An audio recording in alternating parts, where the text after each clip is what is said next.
오늘 아침에 눈 뜨니까 그런 기분 좋은 소식이 좀 있었습니다. 다행입니다. 그래요. 정말. 하여튼 예. 축하합니다. 그래서 이게 짧게 한마디만 더 덧붙이면 예. 제가 단순히 김남국한테 돈을 준다 안 준다 차원이 아니라요. 우리 자유우파 유튜버 분들이나 많은 분들이 정당한 의혹 제기를 하는데 민주당 것들이 자꾸 고소고발한다고 막 입틀막을 하잖아요. 억누르잖아요. 네. 그게 아니다. 저 그렇죠, 공적 그렇죠. 인물이나 권력자들에 대해서는 얼마든지 비판을 하고 주장을 펼쳐도 된다라는 걸 대법원이 그래도 인정해 준 것 같아서 좀 중요한 판결이었던 것 같습니다. 맞습니다. 아니 그 부분이 뭐 가장 그건 중요합니다. 액수가 중요한 게 아니라 네. 그 지나가던 개한테 주지 그래 그 김남국이한테 그 돈 줄 수 있어요? 그러니까요.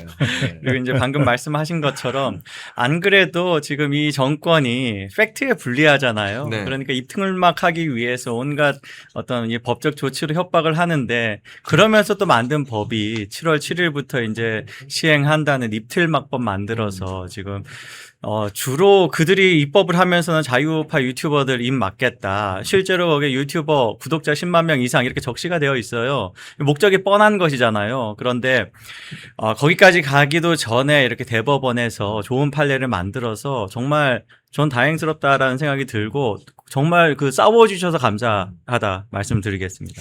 네, 아무튼 너무나 반가운 소식이 오랜만에 하나 있었고요. 그래요. 이제는 예. 또 국민의힘 당내 상황과 민주당 내전 정말 첨예하게 갈라지고 있고 이재명이 다급했는지 지지율이 막 떨어지니까 갑자기 문재인을 불러서 밥 먹겠다고 해요.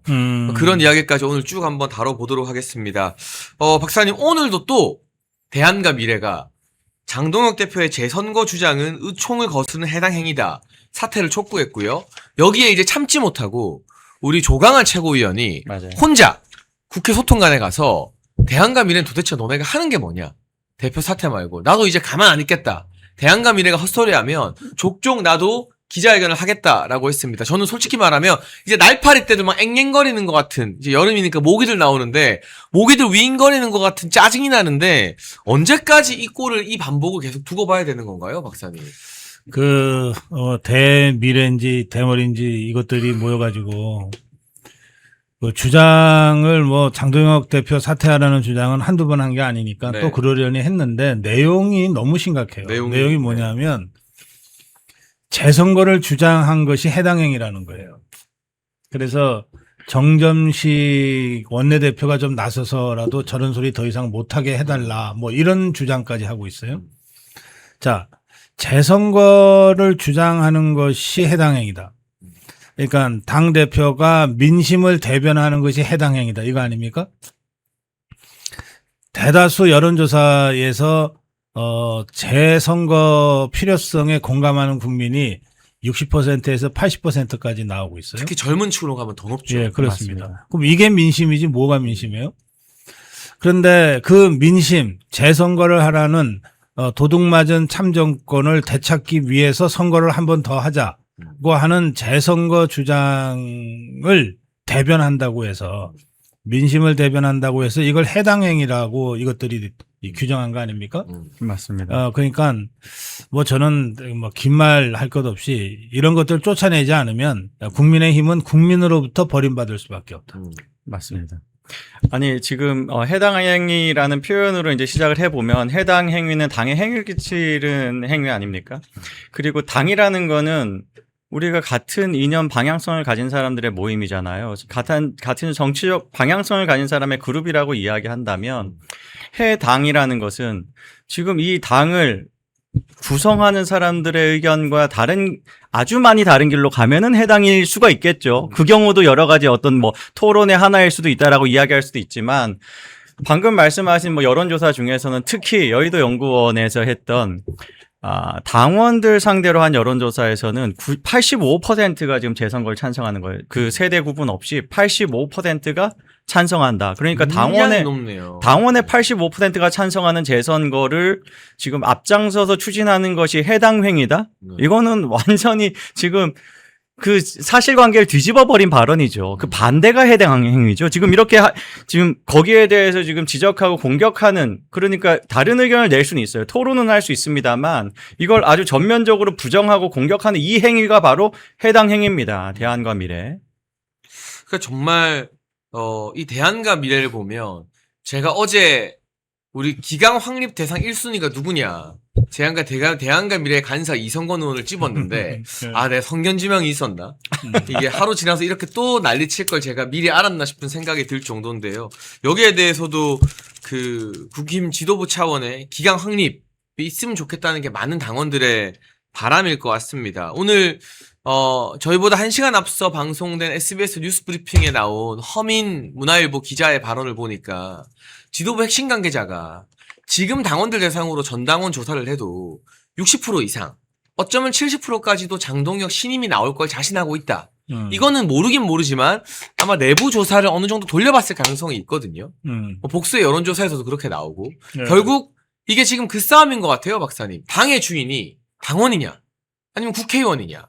단순히 장동혁이냐 아니냐가 아니라 이 당의 주인이 누구이냐를 둘러싼 첨예한 싸움 아닐까요? 그래서 이런 분석이 가능할 것 같아요. 네.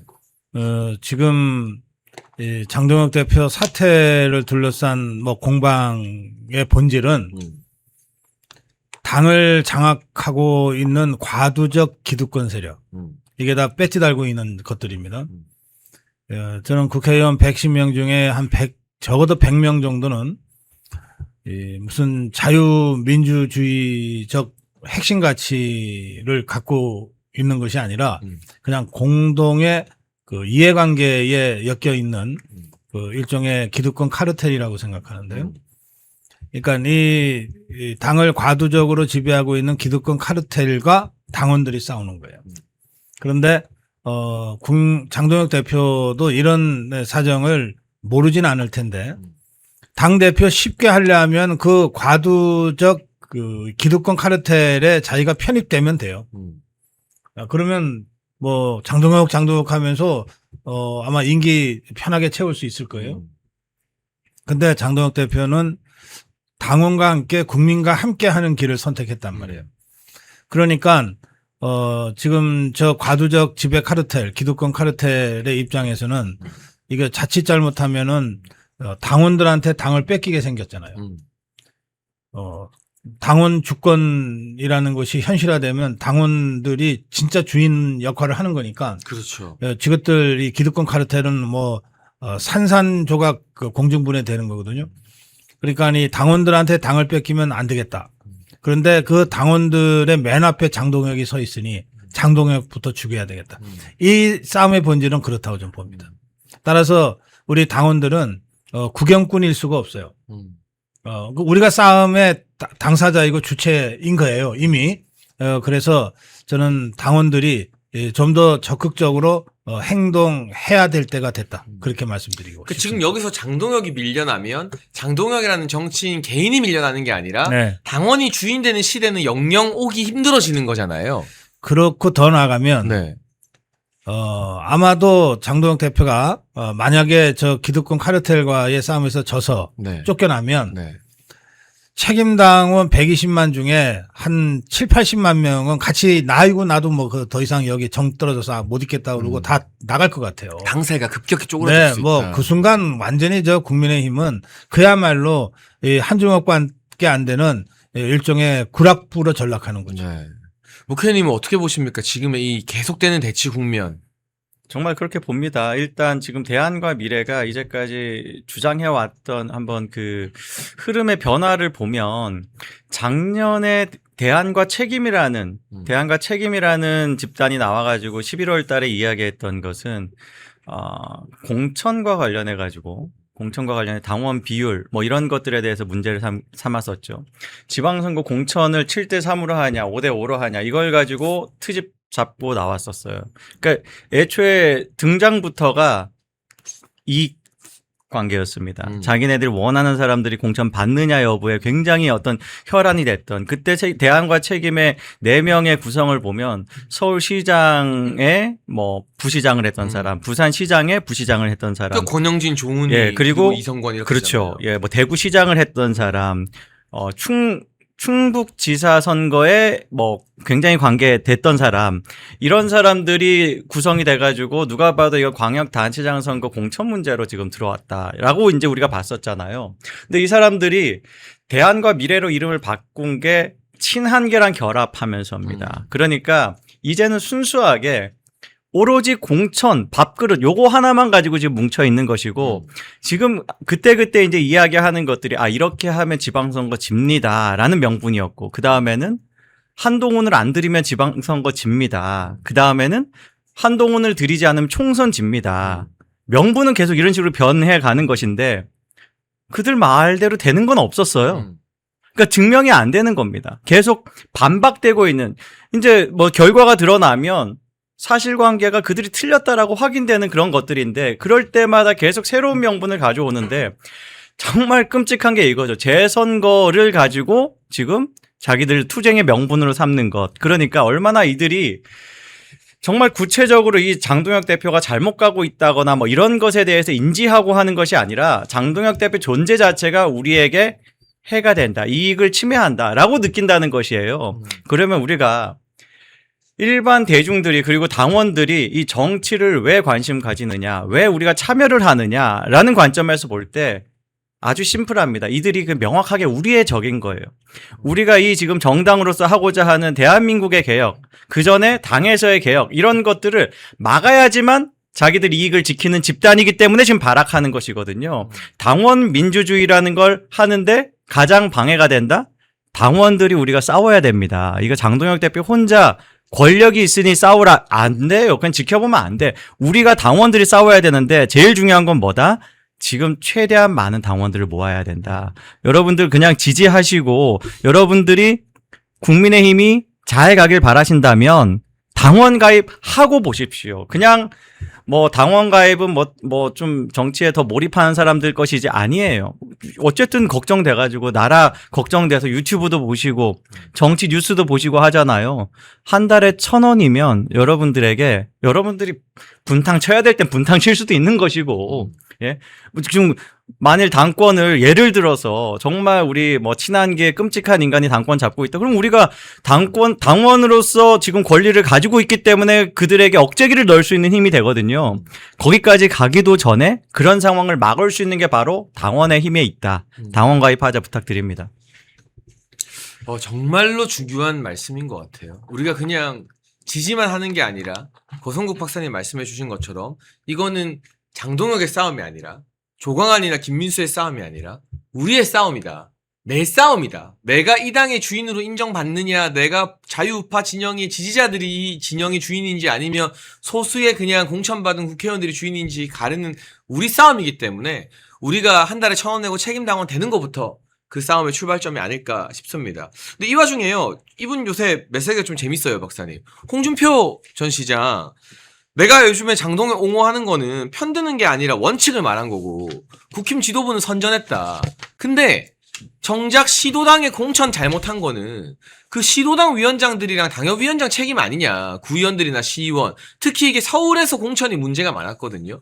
배현진 문제를 직격하고 있는 것 같은데 홍준표 전 시장도 이렇게 맞는 말씀을 할 때가 또 있어요. 그렇죠? 네. 홍준표가 이런 얘기를 한 것이 굉장히 중요합니다. 왜냐하면 우리가 이번 지방선거를 졌냐 이겼냐를 평가할 때 그 기준점이 홍준표가 당대표가 돼서 치렀던 2018년 지방선거거든요.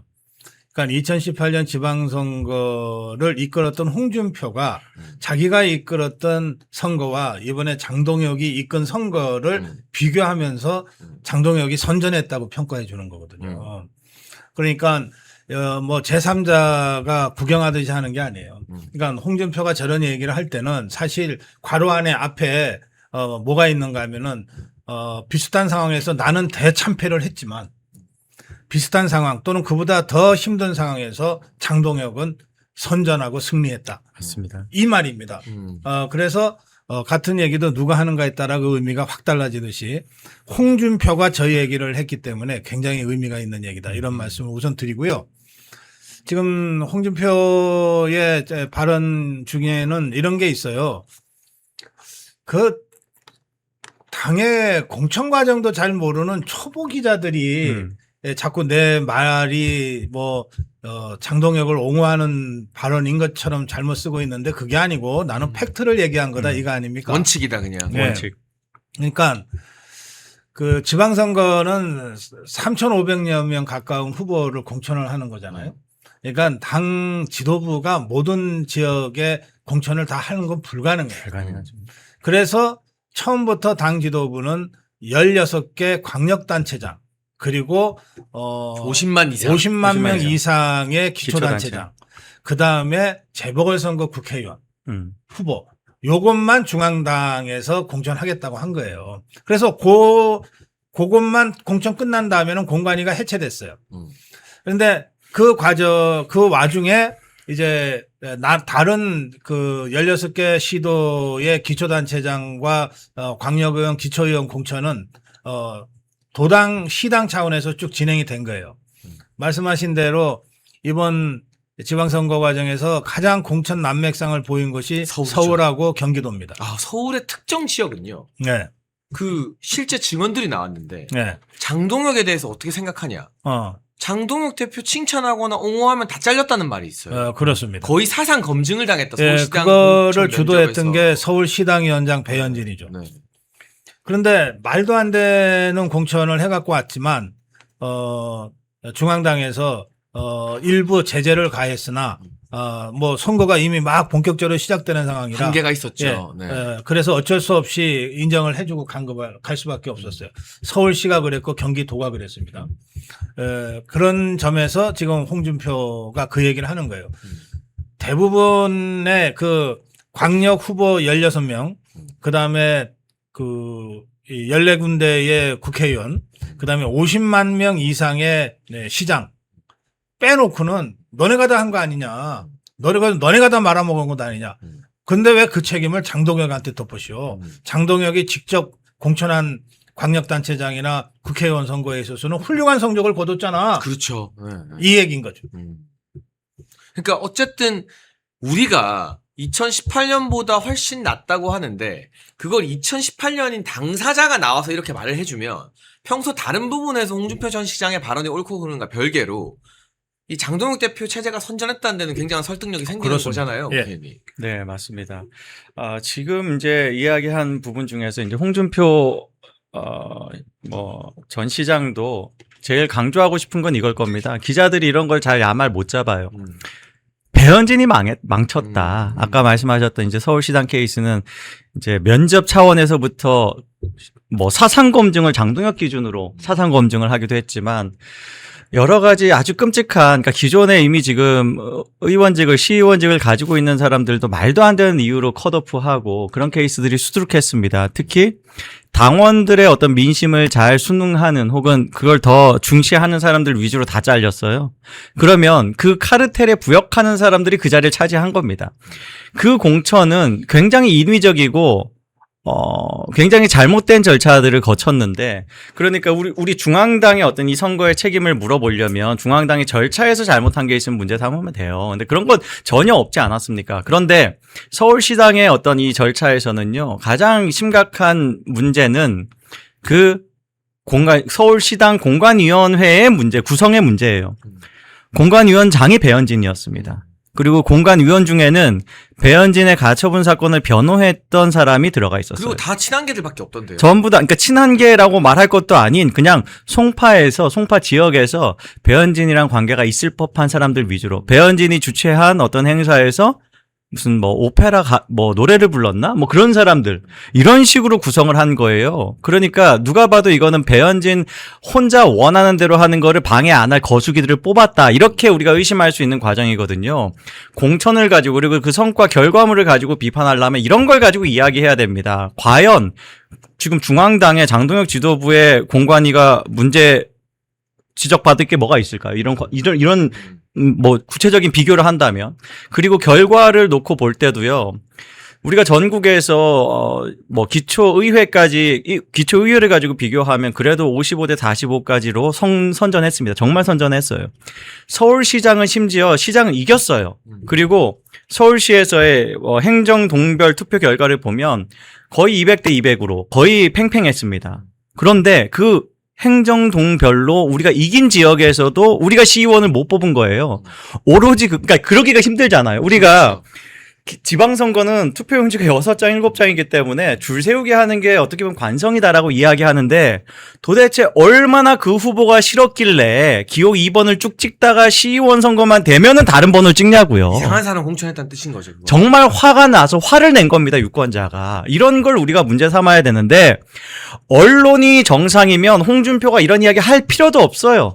그냥 언론이 이걸 비판해야 되는 겁니다. 그런데 이런 건 다 덮어놓고 이런 것까지 마치 장동혁 대표의 책임인 것처럼 개파 싸움을 하고 있는 거예요. 언론이 얼마나 타락했는지 보여주는 장면이고 홍준표가 그래도 귀중한 발언을 해줬다. 이렇게 이야기할 만한 포인트입니다. 네, 굉장히 중요한 이야기도 여기에 대한 책임 소재도 명백하게 가리는 것이 당 기강 확립의 한 방향인 것 같고요. 마지막으로 정말 보기 싫지만 이 인물 한 번만 다루고 주제를 바꿔볼게요. 김종혁이 또 튀어나왔습니다.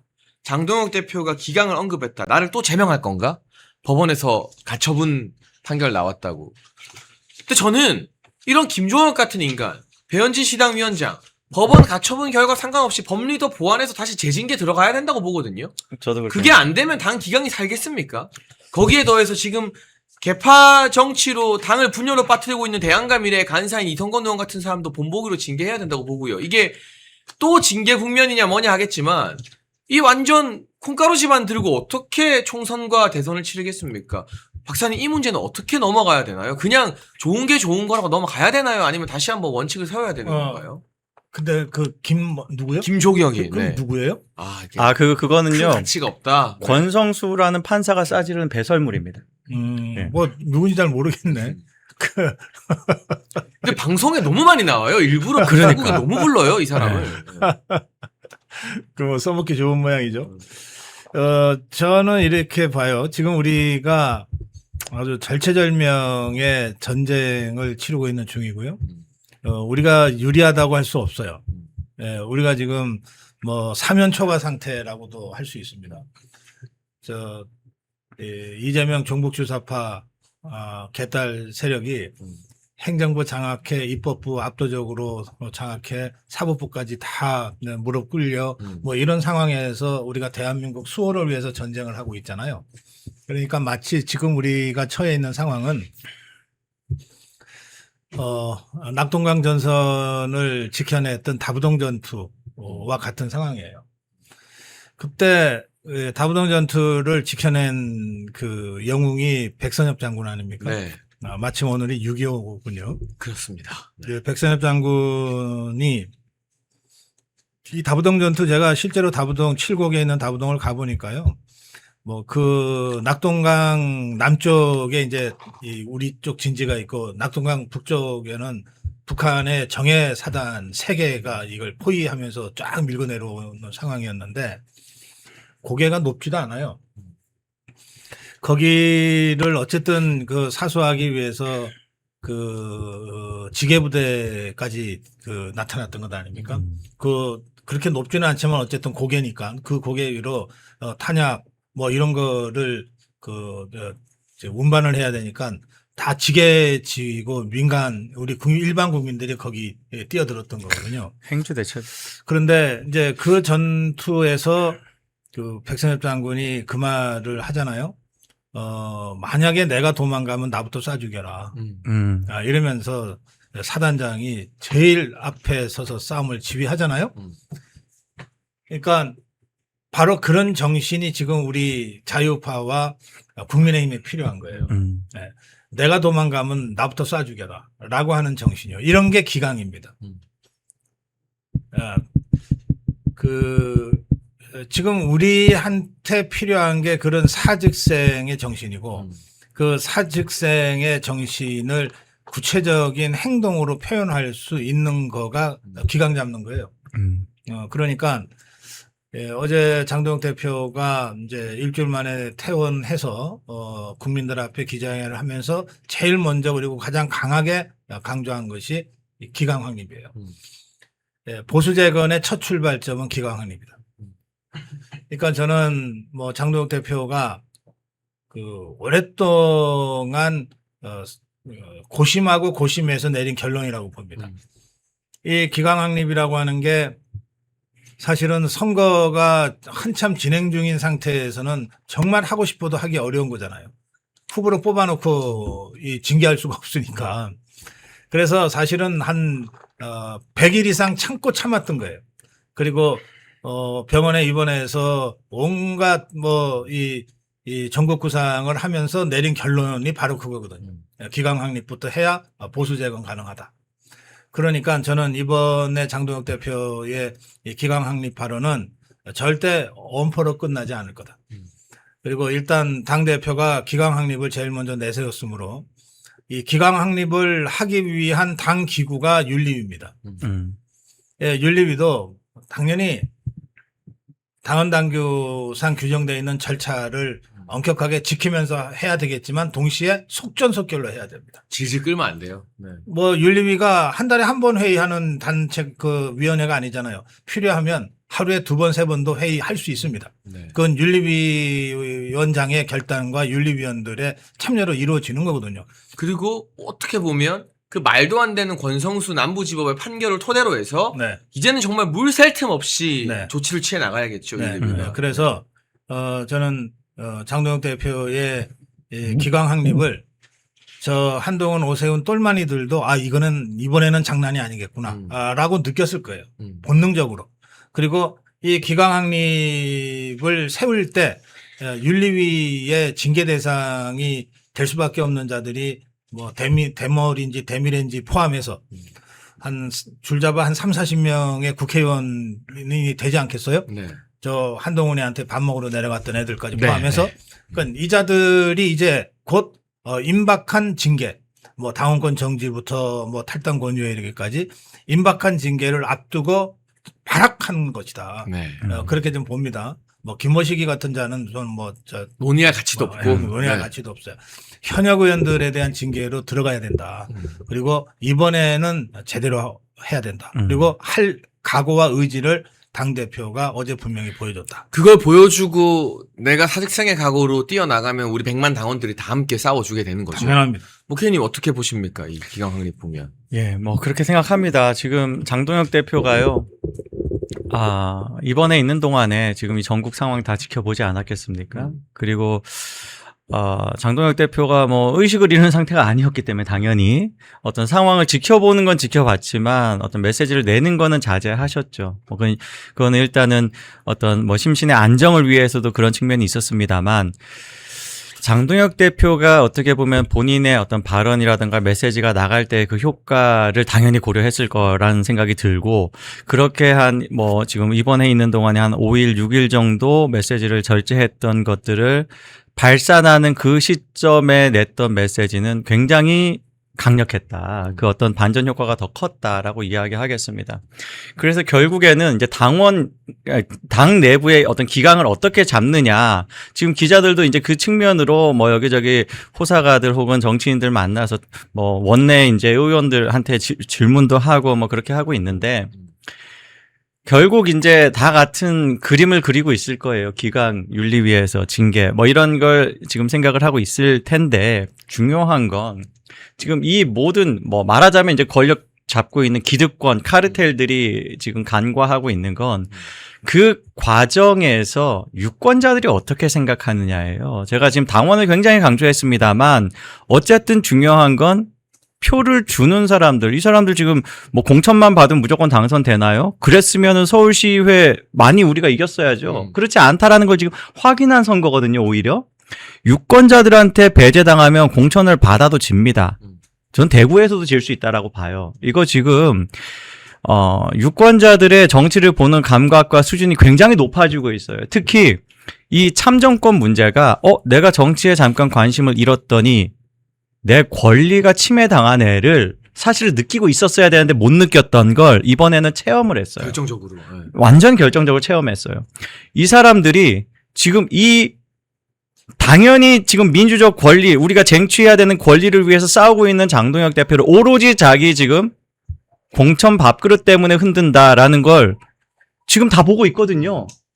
그걸 조중동의 그 재래식 언론, 지금 언론인들도 마찬가지고 그들과 카르텔을 먹고 있는 이 당내 쓰레기들도 죄송합니다. 강한 표현. 예.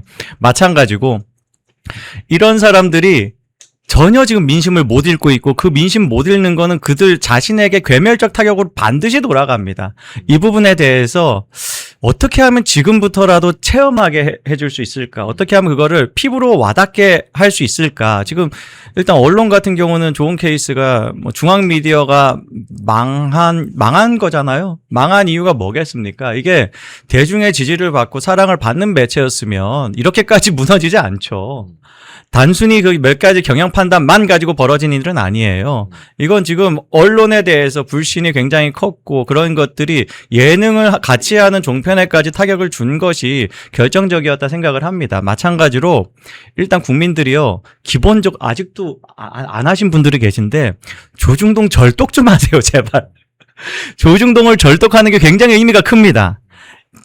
실제로 절독을 해보면 그 지금 해당하는 그 이제 이전 구독자에게 막 연락이 와요.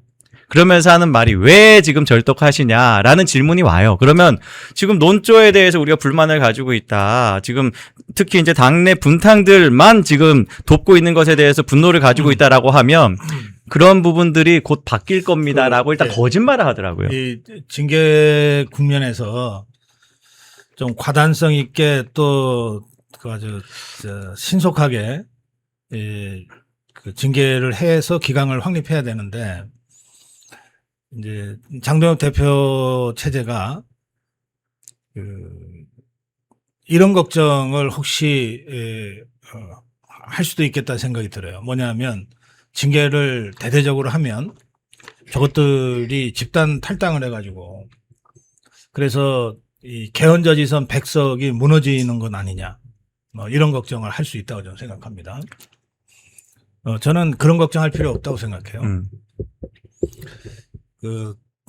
자신의 정치 생명이 걸려 있잖아요. 징계 대상자들도. 그렇죠. 네.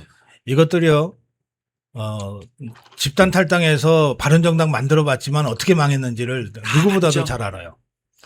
또 이준석이 저게 어쨌든 쫓겨난 다음에 뭐 국회의원 3석 갖고서 비비고 있지만 저게 아무 변수가 안 된다는 걸 너무나 잘 알아요.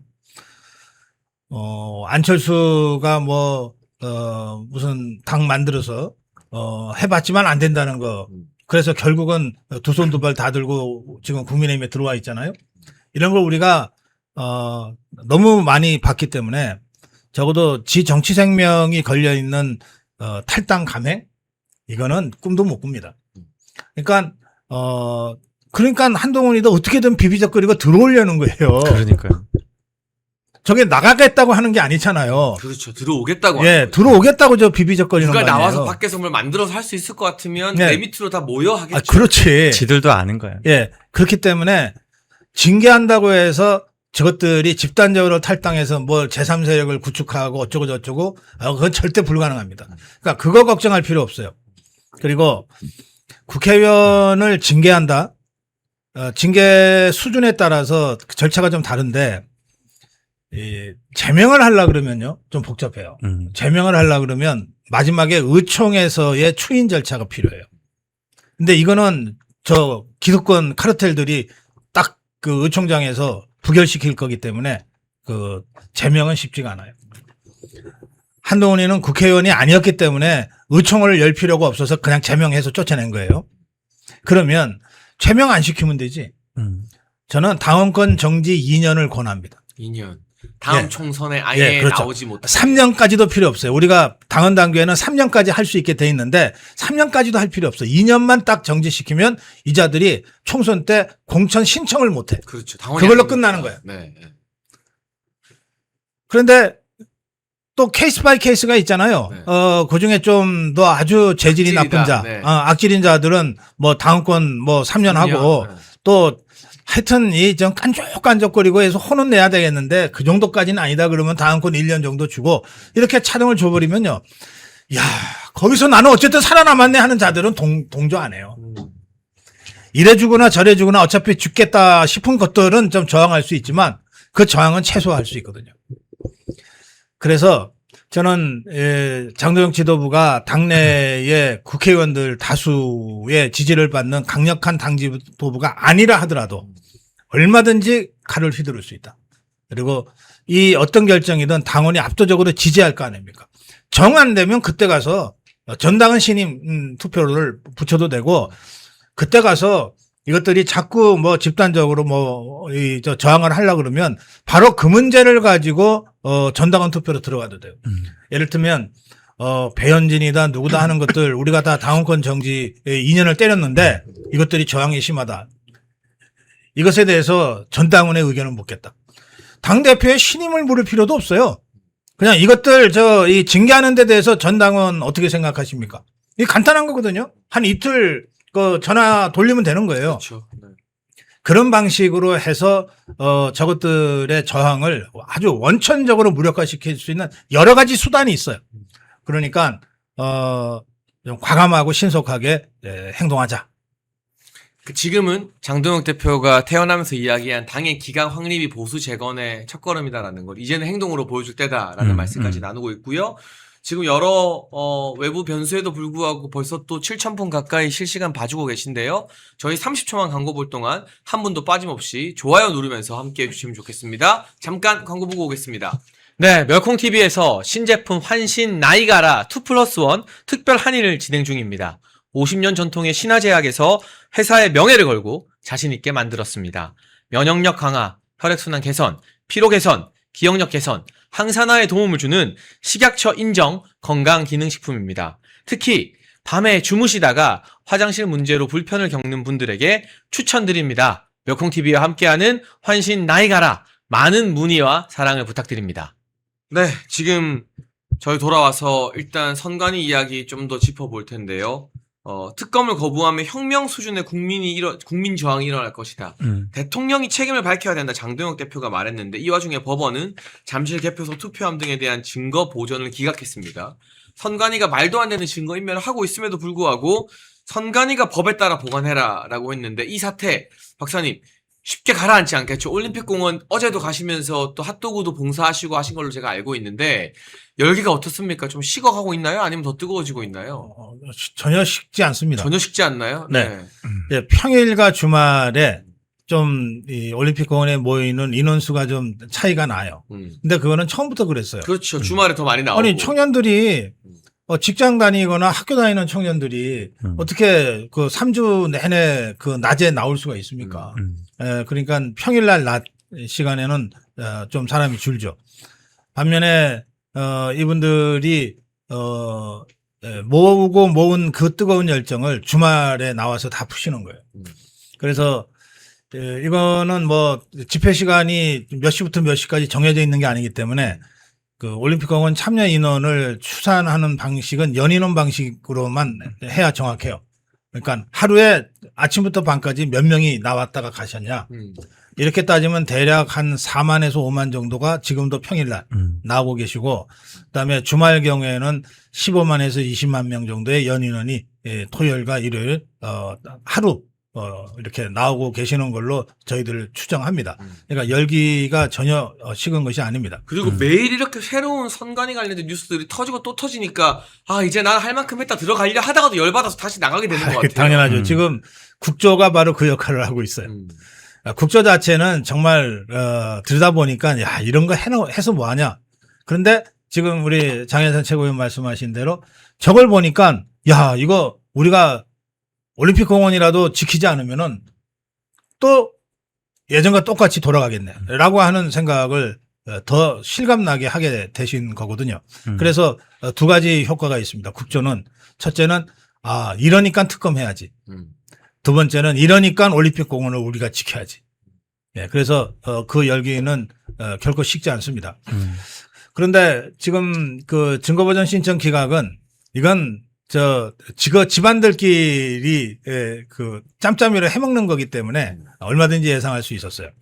자, 이 판결을 내린 거 법원 아닙니까? 판사들. 그런데 그 상대가 되는 선관위원장들 다 판사들. 다 판사들이죠. 다 뭐 직원들끼리 사석에서는 형님 아우님 하면서 서로 돌아가면서 해먹는 자들끼리 이거를 지금 심판하고 있는 셈이기 때문에 아니 선관위가 알아서 할 텐데 뭐 증거보전 신청을 우리가 해 이렇게 돼 있는 거죠. 그래서 뭐 그 그 판결 결과는 전혀 놀라울 것이 없어요. 다만 이 정도의 짬짬이 구조가 만들어졌다 그리고 이것이 수십 년간 내려왔다라고 하는 것을 이번에 다시 국민들한테 적나라하게 보여준 것이기 때문에 국민들의 분노는 더 끌어오를 겁니다. 목회님이 선관위 사태 좀 어떻게 진행될 것 같나요? 예, 어떻게 저도 보세요? 뭐 이제 어제 이제 올림픽공원 다녀왔는데 계속 느끼는 것이 저는 이제 뭐 아주 초기부터 계속 쭉 이제 함께 해보고 시간대도 뭐 다양하게 새벽에도 가보고 뭐 낮부터 저녁까지 뭐 이렇게 계속 있어봤는데 상황은 이렇습니다. 지금 이 올림픽공원에서는 장기전을 위한 채비가 이미 완료됐다. 그래서 이건 지속 가능한 계속 새로운 어떤 에너지가 샘솟는 그런 투쟁의 현장이다라고 이야기하겠습니다. 그래서 뭐 동력이 뭐 상실될 거다 그런 기대도 하지 말라. 적들이 지금 여기 동력이 상실되면 뭐 여기에 뭐 강제로 진압할 수 있다 이런 식의 상상력을 가지고 있다면 망상이다라고 이야기하겠습니다. 이 현장에서는요 정말 그 현장에 가면 오프라인에서 사람들의 얼굴 하나하나를 보면요 느껴져요. 여기 얼마나 다양한 사람들이 와서 다양한 정치적 입장과 그리고 다양한 세대, 다양한 구성들 뭐 아주 다양한 세대들이 와서 심지어 뭐 현장에 유치원까지 열리고 있습니다. 유치원 올공 유치원까지 열어가지고 부모들이 아이 맡기고 편안하게 투쟁할 수 있는 그런 장까지도 열려요. 혹은 무슨 과외 선생님들까지 같이 앉아가지고 학생들도 중고생도 와서 여기에서 같이 투쟁하며 공부하며 할 수 있다. 이런 현장, 이런 어떤 새로운 형태의 투쟁이거든요. 이거는 절대 꺼지지 않는 동력이다. 이거는 우리가 선거에 대해서 완벽한 개혁을 해내야지 그걸 만족할 때, 거기에 만족할 때 편안하게 자기 일상으로 돌아간다. 이렇게 이야기하겠습니다. 그런데 지금 이제 말씀하신 것처럼 아니 이 투표함을 증거 보전을 기각한다는 것이 너무 황당한 것이 선관위가 이런 증거물들에 대해서 엄밀하게 잘 보전을 해온 조직이라면 이걸 은폐하거나 폐기하거나 한 사례가 없다라면 이런 판결 내려도 그래도 그거 가지고 우리가 시비 걸어야 되는 것이거든요. 그런데 가장 최근에 있었던 뉴스가 뭡니까? 투표함을 고온의 온수로 녹였다? 용해시켜가지고 없애버렸다? 정말 증거인멸도 이렇게 꼼꼼하게 첨단 기술 동원해가지고 하는 그 조직을 처음 들어봐요. 저도. 어떻게 이런 방식으로 지금 증거물에 대해서 이런 판결을 내릴 수가 있습니까? 말씀하신 것처럼 이거는 그냥 사법 카르텔인 거예요. 일단 선관위원장부터가 대법관이 하고 있고 지역 선관위원장도 전부 다 지역 판사들이 하고 있는 이 구조가 만든 이 카르텔이 정말 이 옳고 그름에 대해서도 완전히 그 일반 상식까지 뒤집는 이런 판결을 만든다. 우리가 뭘 개혁해야 되는지 어떻게 보면 이번 또 판사들이 확인시켜 준 거예요. 사법부까지 포함해서 지금 개혁을 해야 되는 대상이다. 근데 이제 좀 전혀 맥락을 달리해서 이번 판결의 효과를 보면 이렇습니다. 지금 우리가 올림픽공원의 핸드볼 경기장 주변에 모이잖아요. 네. 그 이유는 핸드볼 경기장 안에 400여 개의 투표함이 지금 있기 때문에 그렇잖아요. 네. 그걸 지키기 위해서잖아요. 그렇죠.